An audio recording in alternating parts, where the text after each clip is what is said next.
रुको, ये कहाँ लेके आ गए तुम मुझे? ये रेस्टोरेंट हम जैसे गरीबों के लिए नहीं है, वहां सिर्फ अमीर लोग ही आते हैं। बाबा, एक बार मेरे कपड़ों को तो देखो, रोड पे कटोरा पकड़कर भीख मांगने वाली भिखारन लग रही हूँ मैं। क्या बोल रही है? अभी सुनो मेरी बात, एक बार उस रेस्टोरेंट में खाना खा रहे अमीरों को देखो, उनमें और हम में जमीन आसमान का फर्क है। हाँ, तुम बहुत सुंदर लग रही हो, ट्रस्ट मी। चलो। अभी ये जो रेस्टोरेंट है ना, इस शहर का सबसे महंगा रेस्टोरेंट है। हमारी औकात ना उस रेस्टोरेंट में पानी पीने की भी नहीं है। अनन्या, तुम चिंता मत करो, मैंने आज के दिन के लिए कब से सेविंग्स करके रखी हुई है। जो बर्थडे है यार, कम ऑन, चलो। अच्छा जी, तुमने कैसे सोच लिया? ये जो तुमने दिन रात ऑर्डर्स डिलीवर करके पैसे जोड़े हैं, मैं तुम्हें एक झटके में उड़ाने दूंगी। अनन्या प्लीज, सब कुछ मुझ पे छोड़ दो, मैं देख लूंगा। मैं टेबल लेने जा रहा हूँ, तुम आगे पीछे कम। अनन्या अभिनव को रोकने के लिए उसके पीछे पीछे भागी और जल्दी जल्दी में एक अमीर आदमी से टकरा गई और उस अमीर आदमी के महंगे सूट पर वाइन गिर गई। सॉरी, मुझे माफ कर दीजिए, मुझे नहीं पता था। अंधी हो क्या? इस गवार को यहाँ आने किसने दिया? तुम जानती हो इस सूट की कीमत क्या है? 20 लाख का सूट है ये। मुझे माफ कर दीजिए सर, मुझे नहीं पता था। मैं अभी चल जाता। तुम्हें क्या लगा मैं तुम्हें यहाँ से आसानी से जाने दूंगा? इस सूट की कीमत चुकाओ, वरना क्या? वरना क्या? अरे वाह, एक और सड़क छाप गवार। लगता है इस रेस्टोरेंट के स्टैंडर्ड्स वाकई में बहुत गिर चुके हैं। अभी क्या भाई, मेरी पत्नी से माफी मांग। मैं माफी मांगू? तुम जानते भी हो मैं हूँ कौन? माफी मांगते और चलते हैं ना यहाँ से। He's the owner of Sikandi Industries. Let's go, please. तुझे समझ में नहीं आ रहा? मैं कह रहा हूँ माफी मांग मेरी पत्नी से, अभी क्या भी।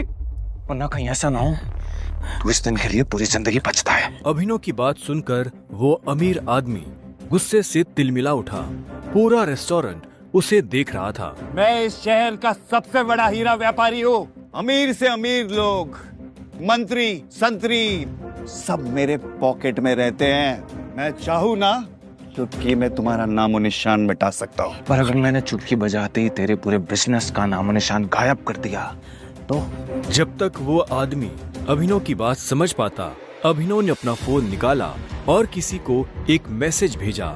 अगले ही पल उस अमीर आदमी को एक कॉल आया और उसके पैरों तले जमीन खिसक गई। व्हाट? ये सब कैसे हो सकता है पापा?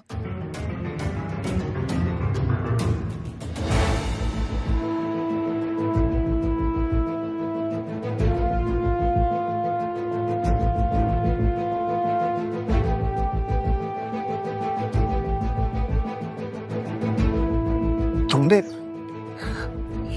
ये सब कैसे किया? आखिर तुम हो कौन?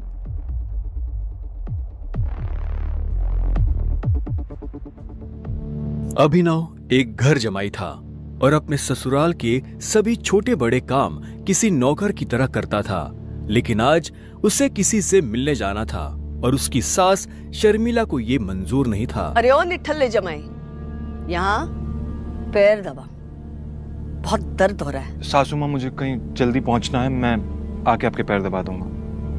अरे ओ निठल्ले, आज तक चवन्नी तो कमाई नहीं तूने। मेरे बेटी के फेंके हुए टुकड़ों पे पल रहा है तू, और तुझे किसी को मिलने जाना है। तभी अभिनव की पत्नी अनन्या वहाँ आती है। क्या हो रहा है ये सब? हाँ, ये शोर शराबा क्या हो गया सवेरे सवेरे? शोर मैंने नहीं, तेरे निखट्टू पति ने मचाया हुआ है, जिसे तेरे सठिया हुआ दादा ने जबरदस्ती तेरे पल्लू में बांध के रखा हुआ है। मेरा बस चले ना तो अभी के अभी इसे लात मार के घर से बाहर निकाल दो। अभिनव, तुम्हें जहाँ जाना है चले जाना, प्लीज पहले मम्मी का काम करके जाओ। नहीं अनन्या, मैं अभी नहीं रुक सकता हूँ, मुझे अभी जाना होगा। सॉरी। इतना कहकर अभिनव वहाँ से निकल जाता है और ये देखकर शर्मिला का गुस्सा 7वें आसमान को छू जाता है। आने दो इस। अब कैसे बचेगा अभिनव अपनी सास के गुस्से से? क्या अभिनव की आज शामत आने वाली है? क्या होगा आगे? थोड़ी देर बाद अभिनव मुंबई शहर की सबसे बड़ी 5 स्टार होटल सैफायर पर पहुंच गया था, लेकिन वहां भी उसका स्वागत कुछ ठीक नहीं होता।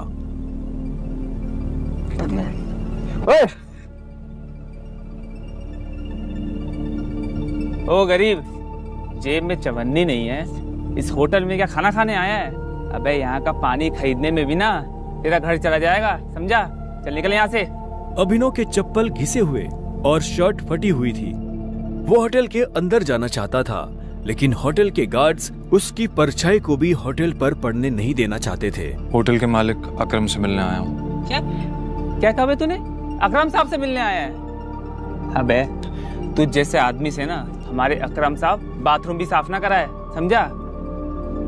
बड़ा आया अकरम साहब से मिलने वाला, चल जा यहाँ से। सिक्योरिटी गार्ड्स इतना कहकर अभिनव को साइड में हटा ही रहे थे कि तभी वहाँ अभिनव की एक्स गर्लफ्रेंड वैभवी अपने नए बॉयफ्रेंड के साथ पहुँचती है। अरे गार्ड भैया,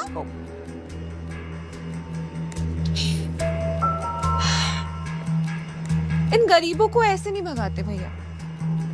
बेचारे ने कितने दिन से कुछ नहीं खाया होगा। वैसे भी होटल में खाना तो बचता ही है, जिसे हम फेंक देते हैं, वो इसे खिला देंगे। बेचारा बहुत दिनों से भूखा लग रहा है। अभी कुछ दिन पहले ही वैभवी अभिनव के साथ जीने मरने की कस्में खाया करती थी और आज वो उसके ही सामने किसी भिखारी की तरह बर्ताव कर रही थी। मुझे तो विश्वास ही नहीं होता बेब, ये निठल्ला तुम्हारा बॉयफ्रेंड था। देवेन की इस बात को सुनकर अभिनव के गुस्से का ठिकाना नहीं था, लेकिन इससे पहले कि वो कुछ कहता, वहाँ एक आलीशान कार आकर रुकती है। अकरम सर आ गए। उस कार के रुकते ही गेट पर खड़े सभी गार्ड्स उस गाड़ी की तरफ दौड़ते हैं। तभी उस कार से उस होटल के मालिक अकरम निकलते हैं। कार के नीचे उतरते ही अकरम की नजर उस भीड़ पर पड़ती है जिसने अभिनव को घेर रखा था। उस भीड़ को देखकर अकरम अपने गार्ड से पूछता है, होटल की लॉबी में इतनी भीड़ क्यों है? पता नहीं सर, कोई भिखारी है, बोल रहा है कि उसे आपने बुलाया। मैंने तुम्हें कितनी बार कहा है कि मुझे मेरे होटल में ऐसे लोग नहीं चाहिए। उठाकर फेंको उसे बाहर। God knows. अकरम की बात सुनते ही तुरंत 4 गार्ड्स अभिनव की तरफ बढ़ते हैं और उसे वहां से उठाकर बाहर ले जाने लगते हैं। गार्ड्स अभिनव को अकरम के सामने से ही उठाकर ले जा रहे होते हैं कि तभी अकरम की नजर अभिनव के हाथ में पहनी अंगूठी पर जाती है और उसके बाद जो होता है उसे देख वहां खड़े सभी लोगों की दुनिया हिल जाती है। छोड़ो इसे। सर, अभिनव के हाथ में उस अंगूठी को देखते ही अकरम उन गार्ड्स को रोकता है।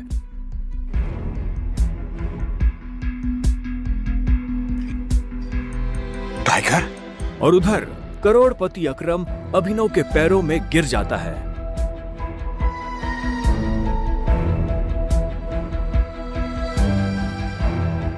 मैंने तुम्हें पहचाना नहीं, मुझे माफ कर दो टाइगर। आखिर क्यों शहर का सबसे बड़ा बिजनेसमैन गिर गया अभिनव के पैरों में?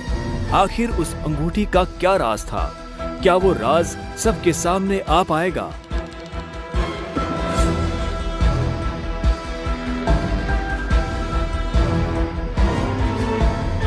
अकरम के साथ हुई इस मुलाकात के बारे में अभिनव ने किसी से कुछ नहीं कहा।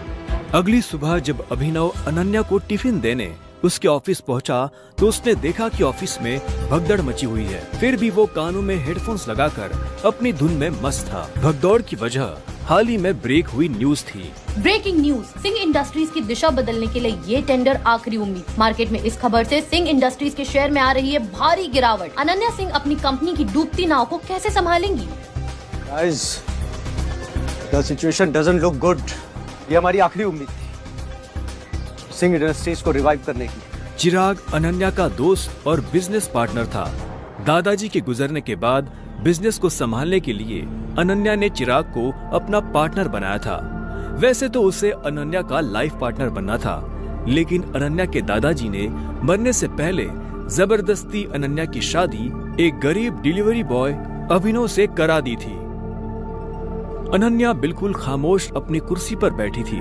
तभी उसके बगल में बैठे कंपनी के चीफ फाइनेंशियल ऑफिसर मौतिक ने कहा, अनन्या, टेंडर ना मिलने की वजह से हमारे सारे के सारे इन्वेस्टर्स ने अपना हाथ खींच लिया है and the balance sheet also doesn't look good. अगर इस तरह से ही चलता रहा तो फिर हमारा दिवाला निकल जाएगा। मोतिक, यू नो वेरी वेल, इस कंपनी को बनाने में दादाजी ने अपना पूरा खून पसीना लगाया। सालों की मेहनत से सिर्फ हमारे देश में ही नहीं बल्कि विदेश में भी सिंह इंडस्ट्रीज का परचम लहराया। एक झटके में कैसे सब खत्म हो सकता है? ऐसा ऐसा नहीं हो सकता। कुछ तो तरीका होगा यार। अनन्या, तुम्हारे दादाजी के समय के कुछ बहुत ही स्ट्रांग पुराने एसोसिएट्स थे हमारे, जिनके साथ में चिराग के इंस्ट्रक्शंस के बाद में हमने डील बंद कर दी, मर्जर की कोशिश की। ओ नबी जी, नॉट अगेन। इस न्यूज के बाद तो कोई भी हमारे साथ मर्जर नहीं करेगा। That's not an option. Mautik, let's see your plan. Desai उर्फ रविकांत अनन्या के दादाजी के पुराने वफादार थे और उन्होंने अनन्या के दादाजी के साथ मिलकर सिंह इंडस्ट्रीज को दुनिया भर में फैलाया था, लेकिन आज वो सिर्फ नाम के कंपनी के एडवाइजर थे। Good morning Mrs Lobo, such a bright beautiful Monday. आप कैसी हैं? आज ये ऑफिस में इतनी मनुष्यत क्यों छाई हुई है? तू हमेशा नौकरों की तरह घर के काम करता रहता है, कभी न्यूज व्यूज देखता है? इतने बड़े इंडस्ट्रियलिस्ट के दामाद हो, बिजनेस की खबर रखा करो। ऐसा क्या होगा जिसकी खबर मुझे नहीं है? देखो, सरकारी टेंडर न मिलने से सिंह इंडस्ट्रीज को लगा भारी झटका। वेंटिलेटर पर चल रही सिंह इंडस्ट्रीज को 200 करोड़ के टेंडर से थी आस, और वो टेंडर जा पहुंचा आहूजा कॉर्पोरेशन के पास। Hello ma'am. Yes ma'am, I will bring the files in your cabin right now.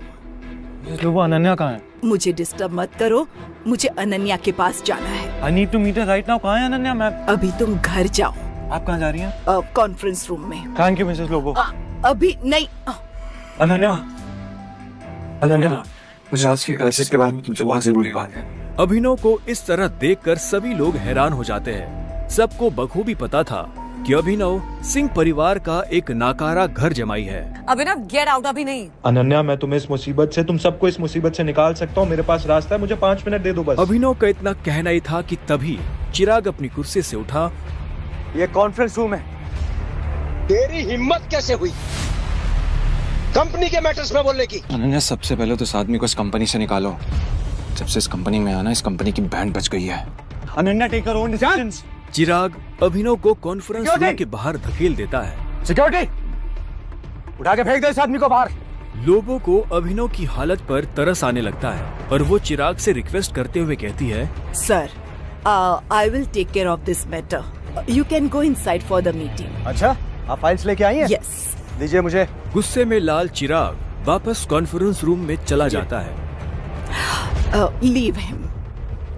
ये कोई चोर उचक्का नहीं है, ये आपकी अनन्या मैडम का पति है और सिंह परिवार का घर जमाई है। भूल जाते हो क्या ये सब तुम लोग? Thank you Mrs Lobo. जितनी इज्जत मुझे आपसे मिलती है, उतनी शायद अनन्या और उसकी मम्मी से भी नहीं मिलती। You idiot, come with me right now.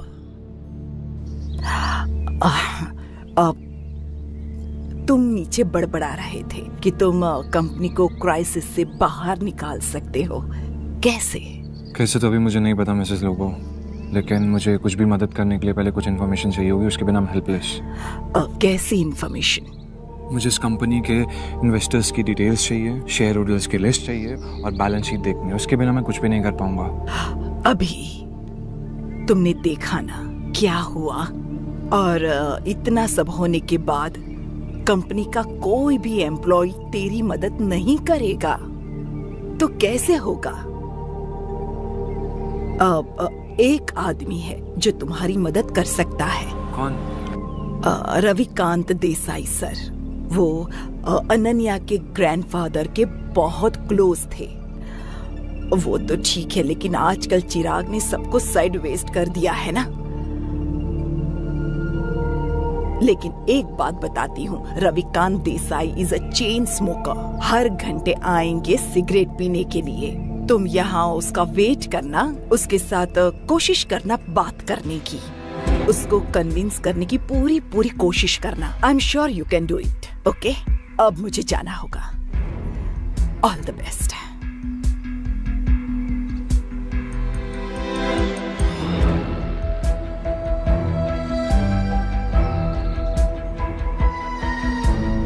नमस्कार मंत्री जी, कैसे हैं आप? अरे अभिनव जी, आपने हमें कॉल किया? हमारे तो भाग्य ही खुल गए। अरे नहीं, ऐसा कुछ भी नहीं है। मुझे एक छोटा सा काम था आपसे। एक गरीब डिलीवरी बॉय अभिनव की मंत्री जी से कैसी थी पहचान? मंत्री जी अभिनव से इतनी विनम्रता से बात क्यों कर रहे थे? फोन पर अभिनव मंत्री जी को कुछ समझा रहा था। तभी रविकांत देसाई और रविकांत वहाँ आ गए। हाँ तो फॉरेन डिटेल्स पता कीजिए मंत्री जी और मुझे कॉल बैक कीजिए। अभी मैं रखता हूँ जी।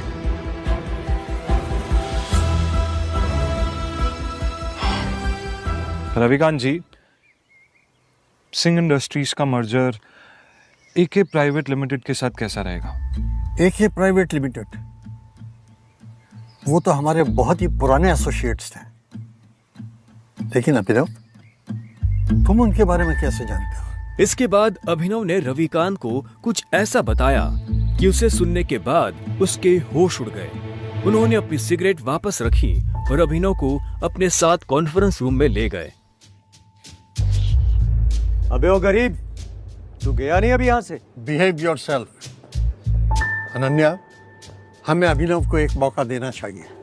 He has an excellent plan. वो भी सड़क छाप के पास। बरखुरदार, जितनी तुम्हारी उम्र नहीं है उससे ज्यादा मुझे इस कंपनी को चलाने का एक्सपीरियंस है। हमें अभिनव को सुनना चाहिए। He has a point. ऐसे कैसे बोल सकते हैं आप? कहना क्या चाह रहे हैं आप? इन सब नोक-झोंक के बीच अनन्या एक गहरी सोच में थी। उसे अपने दादाजी की कही एक बात याद आ रही थी। अनन्या बेटे, अभिनव तुम्हारे लिए एक बहुत ही अच्छा जीवन साथी है और हमेशा याद रखना, जब भी तुम पर या सिंह इंडस्ट्री पर कोई भी मुसीबत आएगी ना, तो अभिनव ही तुम्हें उससे बाहर निकालेगी। सामने चल रही बहस को देख अनन्या जोर से चिल्लाती है। चिराग, ये मत भूलो ये कंपनी मेरी है और हर डिसीजन का वीटो पावर मेरे पास है। Sit down.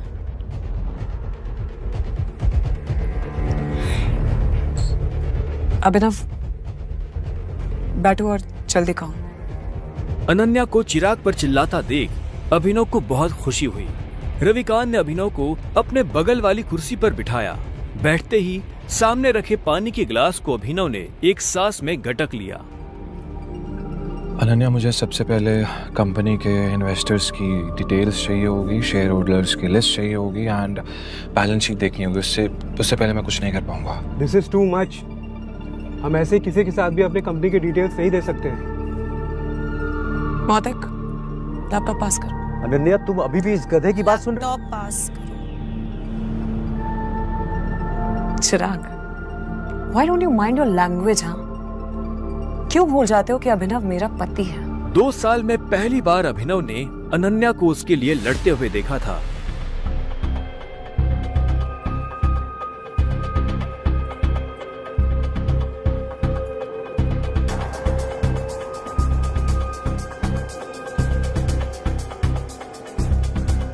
अनन्या, मुझे स्टेटमेंट्स में बहुत सी इरेगुलरिटीज दिख रही हैं। हमारे इन्वेस्टर्स के छोड़ जाने का एक पैटर्न भी दिखाई दे रहा है। बैलेंस शीट की काफी ऐसी ट्रांजैक्शन है जिसमें मुझे डाउट है। ये क्या बकवास कर रहे हो? ये सब तो हवाई बातें हैं। ये बताओ कि कंपनी को दिवालिया होने से कैसे बचाओगे तुम? गिरते हुए शेयर्स को कैसे कंट्रोल करोगे तुम? अभिनव, अनन्या, में कंपनी के शेयर्स बाय बैक करने होंगे। Brilliant idea. तुम्हें क्या लगा अभिनव? ये सब हम लोग ने डिस्कस नहीं किया होगा। अभिनव, हमारे पास फंड्स कहाँ हैं? Yeah, right, okay. Let me make a call. इतना कहते ही अभिनव ने अपने फोन से एक नंबर मिलाया और उसके बाद जो उसने फोन पर कहा उसे सुनकर अनन्या के साथ सबके होश उड़ गए। चिराग और मोती की आंखें फटी की फटी रह गई। या मिस्टर अकरम, मेरी बात ध्यान से सुनिएगा। एके प्राइवेट लिमिटेड के अकाउंट से सिंह इंडस्ट्रीज के अकाउंट में अभी के अभी 500 करोड़ रुपए ट्रांसफर कीजिए। दूसरी बात, एके प्राइवेट लिमिटेड और सिंह इंडस्ट्रीज का मर्जर जो है वो उसको पब्लिकली अनाउंस कीजिए अभी। और हाँ, आहूजा कॉर्पोरेशंस के जितने भी शेयर्स हैं सब खरीद लीजिए जल्दी। रविकांत अभिनव की बातें सुनकर मुस्कुरा रहे थे, लेकिन अनन्या अभिनव की इतनी बड़ी बड़ी बातें सुनकर हैरान थी। उसे यकीन ही नहीं हो रहा था कि उसका घर जमाई पति इतनी बड़ी कंपनी के मालिक से बात कर उसकी सिंह इंडस्ट्रीज का मर्जर करवा रहा था। अभिनव, कौन हो तुम? मुस्कुराते हुए अभिनव ने अनन्या की तरफ देखा, लेकिन उसने कोई जवाब नहीं दिया। पाई पाई के लिए तरसने वाले अभिनव ने कैसे दिवाला हो रही सिंह इंडस्ट्रीज को दिलाए 500 करोड़ रुपए। एक गरीब घर जमाई ने आखिर कैसे करा दी एके प्राइवेट लिमिटेड जैसे बड़ी कंपनी से सिंह इंडस्ट्रीज का मर्जर। क्या सिंह इंडस्ट्रीज की बर्बादी और सरकारी टेंडर ना मिलने के पीछे चिराग और मोती की है कोई साजिश? मंत्री जी से अभिनव ने क्या पता करने को कहा था?